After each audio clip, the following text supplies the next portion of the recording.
e ali o próprio Cristo que disse: pedi e dar-vos-á. Cristo não está orientando uma coisa que ele não fez. Aleluia.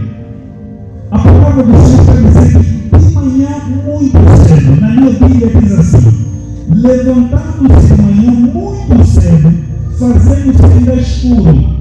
Quando de manhã, ainda carregado de nuvens escuras, você pode crer que pode ser 2 horas, pode ser 3 horas, pode ser 4 horas. Nesse período ainda está escuro.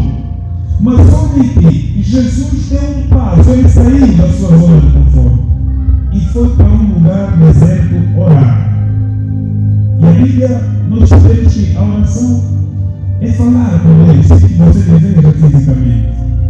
Mas nessa oração, tenho certeza que Jesus pedia coisas. Aleluia. Mas ele saía de madrugada muito cedo. Ainda se fazia escuro. Olhe que o Mestre, aquele que vai dar a você tudo que pediu aqui, enquanto viveu nessa terra, ele também madrugava para poder orar. Mas orava para quem se ele era Deus? Aleluia. A Bíblia diz que Deus, quanto à sua essência, ele é uno, ou seja, só existe um Deus. Na sua essência só existe um Deus. Mas na sua personalidade eles são 3. Mas os 3 não são diferentes. Eles são iguais em poder e são iguais também em glória. Aleluia.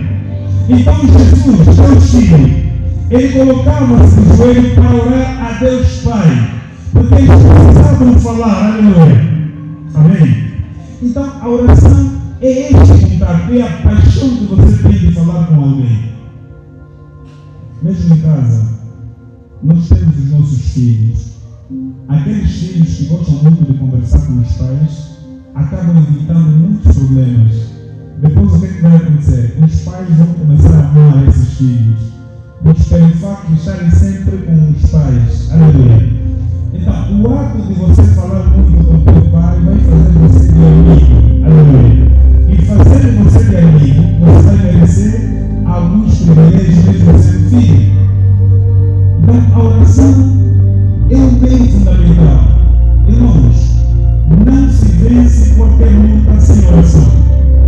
A oração é a base para tudo. A oração deve ser uma paixão para a tua vida. Olha que Jesus saía escuro e ia para o lugar deserto. Quer dizer, ia para o lugar vazio, lugar baldio. Nós podemos chegar a mamães que têm lavras. Até ele costuma dizer que vocês têm lavras, mamães. Vocês vão fazer um vosso monte. Lá mesmo na lavra, lá não é tua, faz o teu monte lá. Manda fazer uma pata de oração, só uma pata de oração. Parece aquela pata de latismo. Não era aquela pata de latismo. Como aquelas patas que os muçulmanos usam. Amém. Manda fazer uma pata. Numa alfaiate. E quando está na lavra? Pode ser que vá para lá, mas não trabalhe. Mas você vai especificamente para ficar sozinha com Deus. Exercita. Deus gosta disso. Faça diferente. Aleluia. Porque nós em casa, nós temos, a casa está agitada. Você, mamãe, entra num quarto, o filho está ali a correr, mamãe, quando você está na oração. Você precisa de Deus. Ele andava com os seus discípulos, mas ele precisava ficar sozinho para poder falar com o seu pai. Porque a conversa que ele queria ter com o pai não era mister as pessoas ouvirem, era segredo, era assunto dele com o pai. Amém. E muitas das vezes, mesmo em casa, nós oramos em voz alta. Não é na alta voz que o Senhor te ouve, não é. A oração não é assim. A oração é intimidade. Existem orações que eu devo gritar e a Bíblia chama isso de súplica. Aleluia. Mas tem outras orações que eu quero encontrar intimidade. Eu quero ter paz com o meu Senhor. Eu quero contar ao meu Pai aquilo que estou a viver. É aqui onde nós precisamos encontrar aquilo os padres, os pastores aqui em casa faziam uma capela. Faziam isso, espécie de um mundo. Tem que ter um lugar na tua casa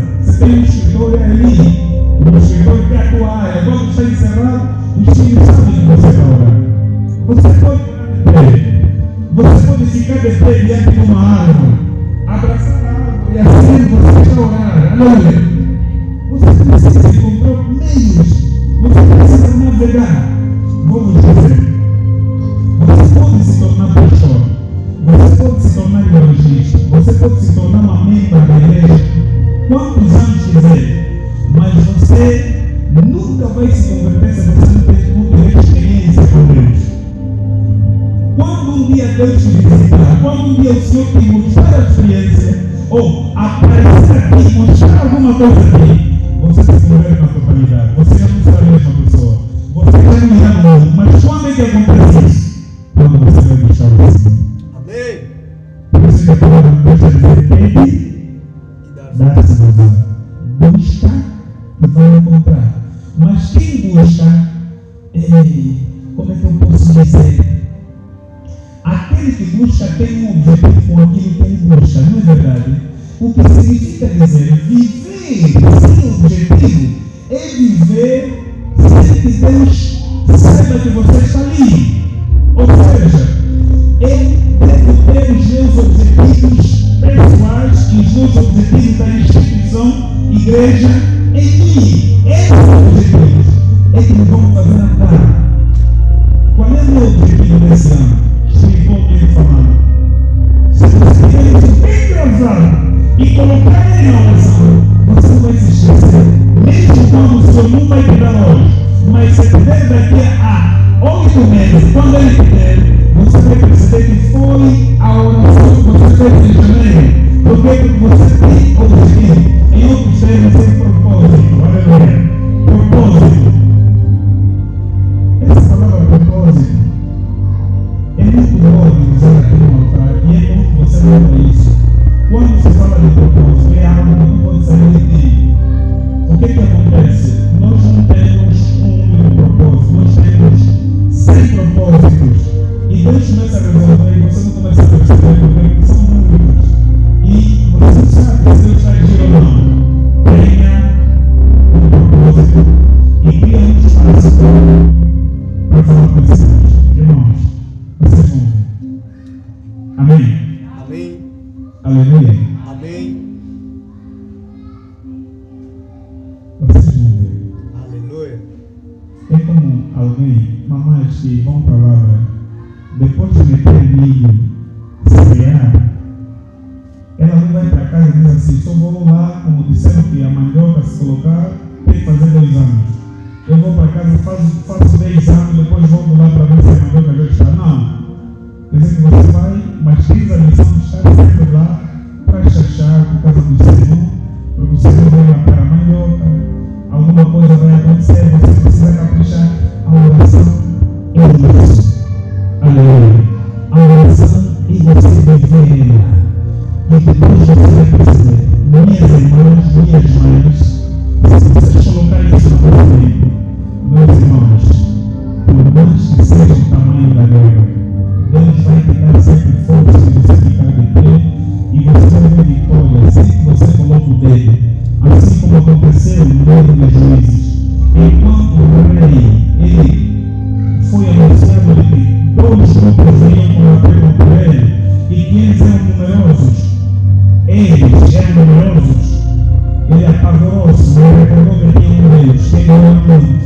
A tua oração de hoje vai escolher daqui a 2 semanas, aleluia, ou daqui a 2 meses. Quando ele percebeu que ele estava num precipício, num beco sem saída, ele lembrou que tinha um Deus. Quando dobrou os joelhos, o Senhor disse: não se preocupe, eu vou lutar por ele, por ti. Enquanto se colocaram na oração, os grupos vinham para lutar. O que o Senhor fez? Confundir os 2 grupos. Eles acharam-se que eram inimigos e lutaram por si. Quando terminaram a oração, para ir ver o que aconteceu ali, viram que 2 grupos lutaram e todos morreram. Entenderam isso? A oração. A oração. A oração tem poder de mover. Então imagina, nosso rei Jesus Cristo foi no deserto e orava. Orava para quê? Amém. Vamos 13. Vamos em Lucas 12. Lucas 6, 12.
recolhia, deixava a multidão. A Bíblia diz que ele ficava horas e horas a orar. Não diz ali minuto a minuto a orar. Ele se recolhia. Ele achava que, independentemente de ficar diante da multidão para ouvir o que ele quer falar, mas o mais importante, na verdade, é falar com o dono da multidão. Porque se eu falar com ele, ele vai me instruir o que falar com a multidão. E ele vai tocar os problemas da multidão. Por isso que nós, como pastores, aqui tem servas de Deus que são responsáveis de algum grupo. Nós temos que ter o desafio de oração. Por quê?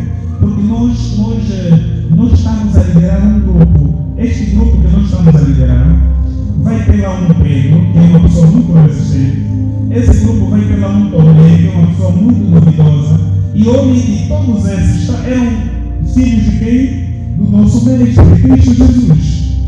Ele está a mostrar como poderão ser os grupos. Vai encontrar lá um Tomé, vai encontrar lá um Pedro, vai encontrar lá um Judas. Quer dizer, Deus estava a mostrar como seria a igreja e qual seria o papel do líder da igreja. Olha aqui Jesus, olhando para as pessoas que andavam com ele, tinha lá o traidor, tinha lá o homem de ferro, tinha lá os homens, quer dizer, tinha todo tipo de pessoa. E o que ele fazia? Ele se recolhia para orar. Amém. Ele não se recolhia para ficar com as pessoas, para falar sobre o comportamento do povo que ele próprio está a liderar. Mas ele se recolhia. Ele falava com alguém que não fala com todo mundo. Ele falava com alguém que só podia falar com ele. E este alguém, você fala por palavra e ele te responde por palavra, mas no espírito. Que o homem ao lado não pode responder, nem pode perceber. Aleluia. Amém. Então, quando você olha para isso e você traz isso para a tua vida, agora faz uma pergunta: será que eu tenho o hábito de oração? Quando eu oro motivado por pessoas. Eu oro porque quando eu ouço que aí a pessoa aqui no quarto agora começa a gritar para as pessoas olharem para mim que eu estou a orar, a oração é muito mais do que isso. A oração é uma intimidade. Por isso eu costumo dizer, quem ora mesmo a Deus, a sua forma de falar muda, o seu procedimento muda. Você não está preocupado com os assuntos das pessoas. Se alguém vier te dizer que aquela irmã fulana tem assim, para você estar chorando por ele, você quer se recolher para ele dizer, orar a favor dessa irmã. Aleluia. Você não está preocupado em levar essa informação para falar para outras irmãs, porque outras irmãs não darão solução a este problema. Eu preciso me recolher. Jesus tinha muitos assuntos para resolver.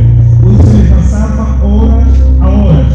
E a Bíblia diz que no livro de João 10:30, ele próprio fala que ele e o Pai somos um. Amém. Ele precisava apresentar o relatório ao Pai. Ele precisava apresentar o relatório aos homens. Mas quando você olha para a igreja, quando você olha para o povo de Deus que Deus chamou, o povo de Deus quer fazer diferente. Se a gente fazer diferente, nós não vamos ter vitória naquele tempo. Você vai sentir que quanto mais você ora, mais sofrimento você vai ter.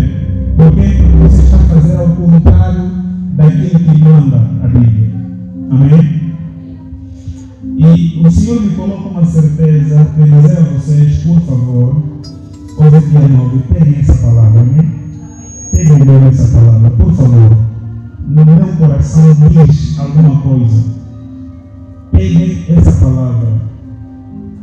Porque eu estava a dizer aquela hora que se você não tem experiência com Deus, você até pode orar muito, mas você vai sempre fazer ao contrário. Amém? Você vê que Pedro, João, Tiago, os considerados pilares da igreja, diz a Bíblia, porque são eles que viram os milagres diferentes de outros discípulos. Você vê que Pedro estava em toda a caminhada.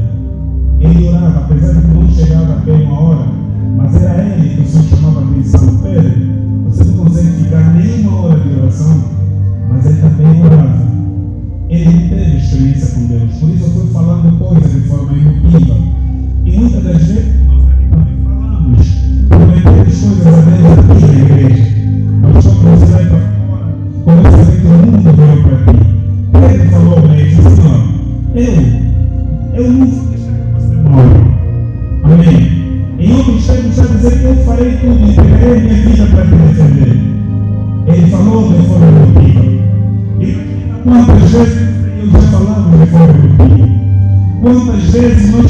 que vamos meter a mão no arado, mas não metemos. Pedro só começou a ter experiência depois que o Senhor confrontou. Existem 4 coisas importantes, aleluia. 4 elementos importantes na tua conversão. Primeiro é o confronto que você vai ter com Deus. Você tem que ter confronto. E Pedro não teve esse confronto, ele falava por si só. Mas quando o Senhor lhe disse que você negará, mesmo assim ele negou. Quando chegou aquele momento, a Bíblia diz que ele é um arrependimento terrível. E se vocês olharem para o livro de Hebreus 6, nos primeiros capítulos vai dizer o que é um arrependimento. Arrependimento, na verdade, é mudança. Em outros termos, é mudança, é renúncia. Olha que Pedro, ele teve um arrependimento genuíno, diferente do arrependimento que teve Judas, não é? Porque Judas também, quando depois percebeu que o sangue que ele entregara era um sangue inocente, ele achou um arrependimento falso, que na língua portuguesa nós chamamos de remorso, mas ambos ficaram conquistados. Pedro, ele encontrou-se com Deus. Quando você encontra-se com Deus, você encontra as suas mágoas, você encontra a tua necessidade, você encontra a tua pecaminosidade. Mas quando o arrependimento é genuíno, você não pensa em desistir, você não pensa em tirar essa vida, você não pensa em abandonar, você quer ficar diante do Senhor e quer que todo mundo te chame de impuro. Você tem que agradecer por esse nome, porque você vai dizer eu mereço. Aleluia. Foi isso que ele encontrou. Mas olha que tudo isso ele falou, mas falou na oração. Ele falou na oração silenciosa, ele não precisou falar para as pessoas, porque ele está falando por dentro. Por isso que depois ele vai fazer diferente. Aleluia. Mas em outro lado você encontra o outro que também foi confrontado, mas ao ser confrontado, ele não encontra arrependimento, encontrou apenas remorso. O que é o remorso? Remorso, na verdade, é o medo das consequências do pecado que eu cometei. Aleluia. Por exemplo, eu tenho dado esse exemplo. Nós estamos aqui, estão aqui os jovens, vêm e cantam, ninguém sabe qual é a vida deles lá no mundo. Mas afinal de contas, há um jovem aqui que anda a ter um caso com uma menina lá do mundo. Mas quando está aqui na igreja, ninguém sabe. Só que a uma hora, lá no mundo, a menina me chama e diz assim: olha, eu estou grávida. Amém. A pessoa que arrependida, que entra em arrependimento, não vai deixar chegar nesse momento, ele vai se arrepender antes de chegar à gravidez. Mas a pessoa que tem remorso, o que ela vai dizer? Ele vai achar, ai meu Deus, quando lhe dizer que ele está grávida, ele não vai pensar na condição dele, ele vai pensar na consequência que ele vai ter depois disso. Primeira coisa que ele vai pensar: eu sou servo de Deus. Quando a igreja ouvir, quer dizer, ele só está a olhar para aquilo que esse ato vai trazer de forma física, de forma social, não está a olhar para a condição da alma dele. E quando o pessoal perceber, eu não sou por isso, agora vou me meter na suspensão. Tendo medo da suspensão, qual é a solução que ele vai ter? Vai dizer: não, vamos sacar a gravidez. Esta é a solução para quem não impôs o arrependimento. Isso já aconteceu comigo. Isso já aconteceu comigo. Você percebe isso? Outros, até as pessoas que já têm mulher e fazem essa cheira lá fora. E ele percebe: se a minha mulher saber, eu não quero ter filho fora, então vamos tirar. Tem medo das consequências, mas não tem medo de Deus.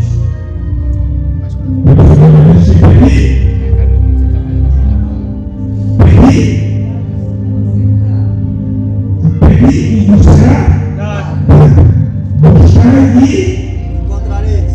A melhor forma de encontrar, a melhor forma de buscar a resposta para as nossas vidas, meus irmãos, servos de Deus, é na oração. Aleluia. Amém. O Deus que você busca é espírito, é carne. E oração e a restauração da alma. Vamos buscar o Senhor todo momento, independentemente das intercessões que a gente vai ter aqui, mas busque sozinha também o Senhor. E vamos dizer que essas intercessões têm muito impacto, elas têm muito valor, porque a Bíblia diz no livro de Tiago que a oração do justo pode ter efeito. Talvez nesta comunidade que estamos, nós estamos a interceder a favor dos irmãos. E entenda bem que o culto é de intercessão. Tudo bem, você também pode interceder pela tua vida, mas nunca se esqueça de quando estás aqui, ou estiveres aqui, ore também para as pessoas que estão aqui. Aleluia. E olha aqui, se você não está orando, há um irmão que está orando no teu caso. Talvez não falou o teu nome, mas pelo fato dele colocar o seu coração para orar a favor da igreja, a tua oração, Deus poderá não trazer resposta, mas Deus vai trazer a resposta através da oração do servo, do membro que está aqui na intercessão. É muito importante orar em comunidade, mas é mais importante ainda você ter tempo de falar sozinho ou sozinha com você mesmo. Amém?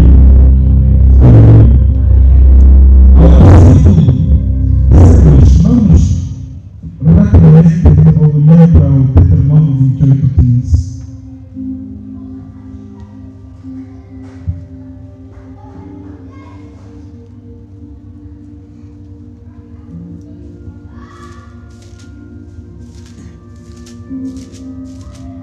Deuteronômio 28:15. Amém. Quem está falando aqui? Deuteronômio 28:15. Sim. Será porém, que não deves ouvir a voz do Senhor, se não deves ouvir a voz do Senhor, Senhor teu Deus, para não cuidares de fazer todos os seus mandamentos, os seus estatutos, hoje também, então cumprirão todas essas instruções que alcançarão. Amém. Amém. Então você percebe que Deus, pela forma como Ele traz esse texto ao livro de Deuteronômio, Ele está a comunicar-se com quem? Com a humanidade. Está a comunicar-se conosco. A Bíblia é a comunicação de Deus para a humanidade. Porque a Bíblia não foi escrita para os anjos. Aleluia.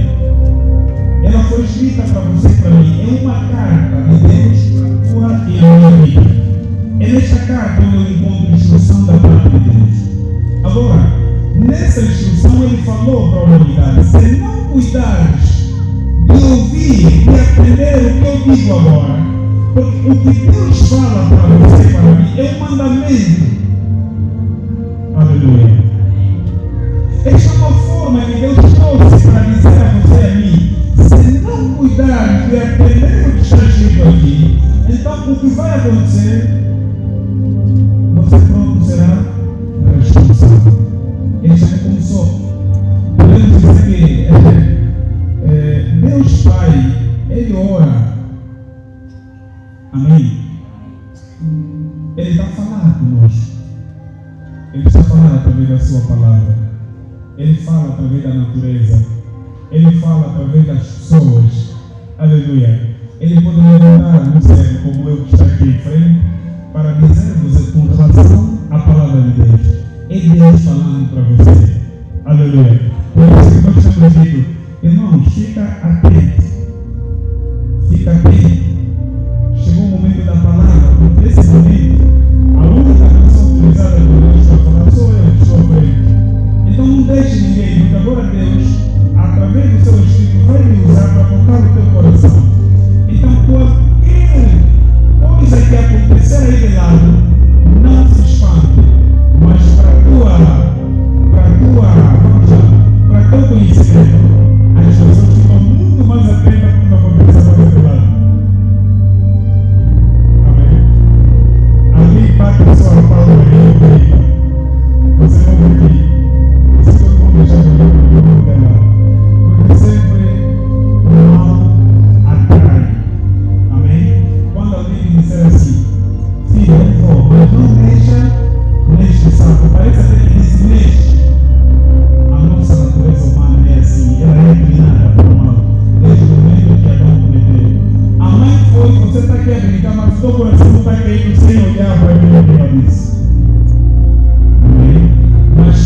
é algo bom, nós estamos distantes. Então não temos oração.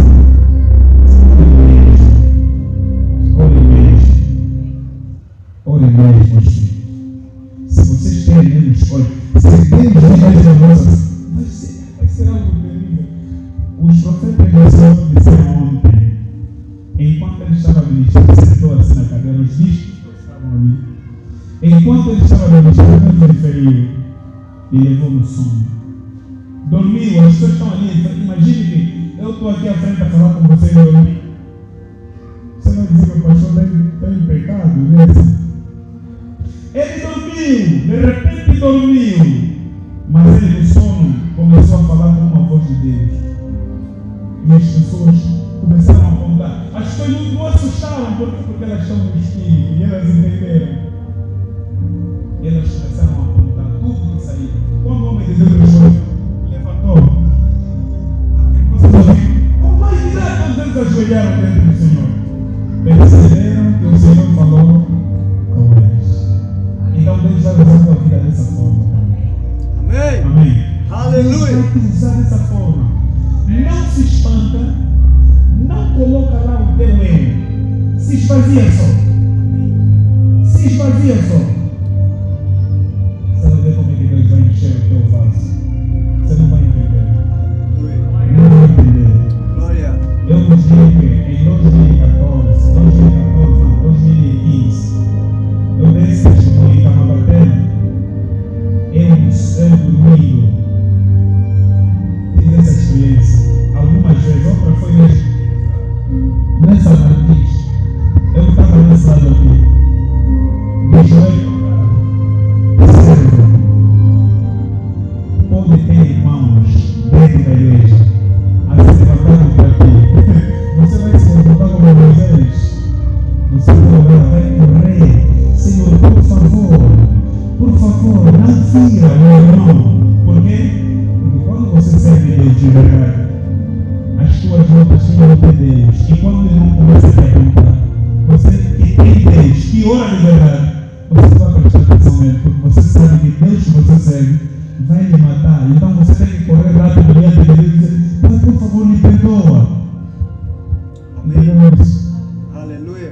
Agora, quando uma coisa está acontecendo comigo, uma irmã me contou, e eu estou a me deixar ficar triste por causa desse assunto. Esse assunto não é meu Deus que falou. Esse assunto que falou é um homem. Se ele falou assim: Senhor, por favor. Moisés, o povo se levantou contra ele, mas ele está correndo diante de Deus. Já disse: Senhor, por favor, não me faça nada. Porque Moisés conhecia o Deus que ele servia. Você não serve. Mesmo lá em casa, vizinhos, família, estão se levantando contra ti. Irmãos, você tem coroa, você tem poder, conforme a Bíblia diz, sabe?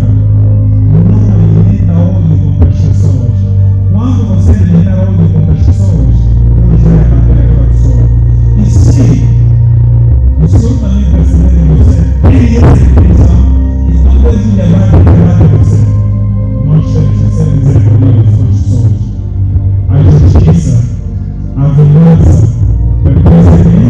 A Deus. Ao Senhor. Vamos ver. Amém. Só para agradecer. Quem fala com Deus, muda a forma de falar com as pessoas. Aleluia. Quem fala com Deus, e que Deus falou, Deus me falou, Deus me fez. Deus falou, Deus fez. Mas a Bíblia diz que Deus veio no teu procedimento. Se é um assunto que você não é capaz de ir falar com a irmã, mas você é capaz de falar com outras irmãs para tornar conhecido um assunto que você podia ajudar, então você não é servo de Deus, nem é servo de Deus, porque Deus vai permitir assim. Olha só, existem pessoas com problemas, eles não têm contato com os problemas, não enxergarem o problema, mas também tem pessoas que Deus vai permitir que os problemas cheguem. Para quê? Deus, quando permite que os problemas cheguem na tua vida, Ele deu capacidade para você resolver. Ele só está a apresentar este problema porque você tem que resolver. E quando eu falo com Deus e percebo que tem um problema aqui, o que eu vou fazer? Vou resolver. Aleluia. Agora, se assim, procurar trazer o problema do irmão, levar nas astas públicas, vamos que chamar o pastor fofoqueiro. A alma tem assunto, quando vai olhar, não, esse pastor não dá, como ele fala, toda a igreja vai saber. Amém. Imagina na igreja acontecer isso, e no mundo. Amém.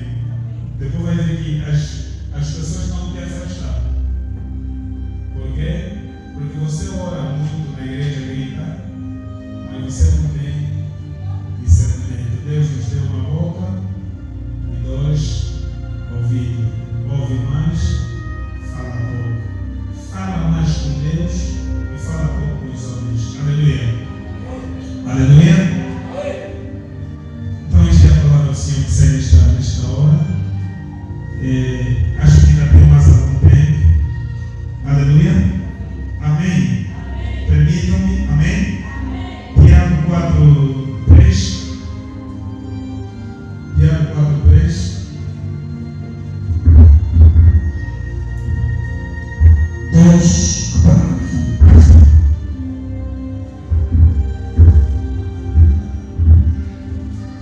eu já estou lá.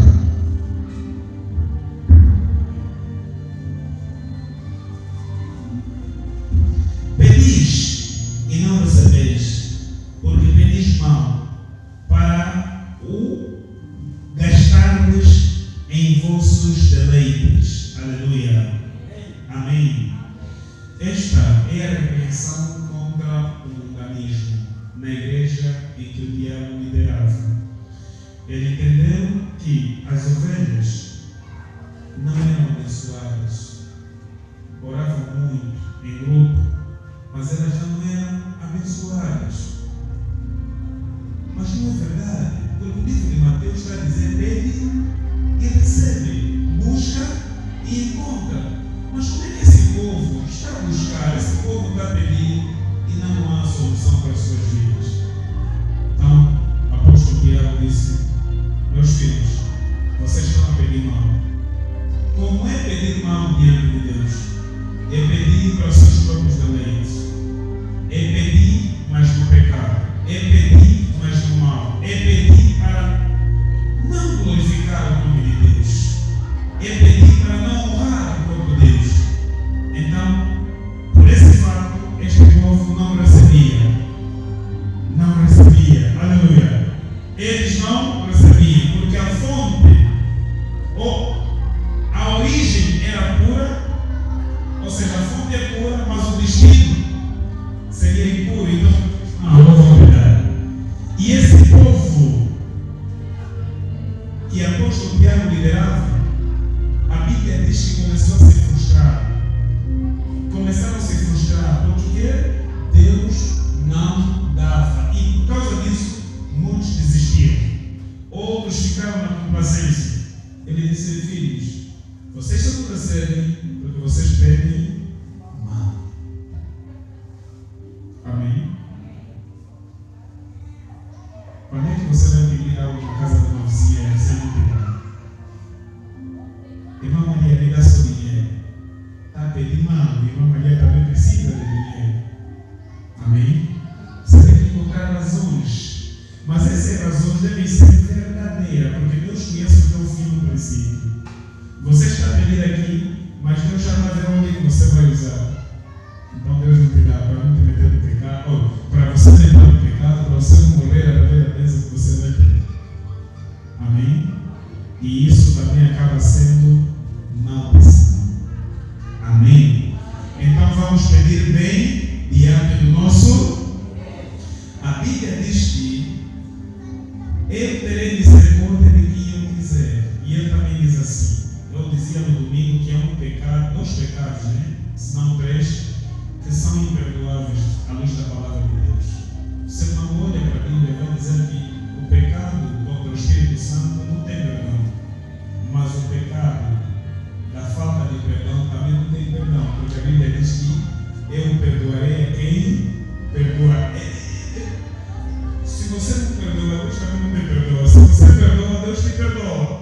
Quer dizer que é um pecado imperdoável. Então, meus amados, você tem poder. Cada alma que pertence a este ministério, e não só.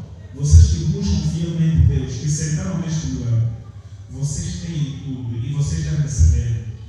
O exercício da confirmação, da recepção daquilo que vocês pediram, chama-se fé.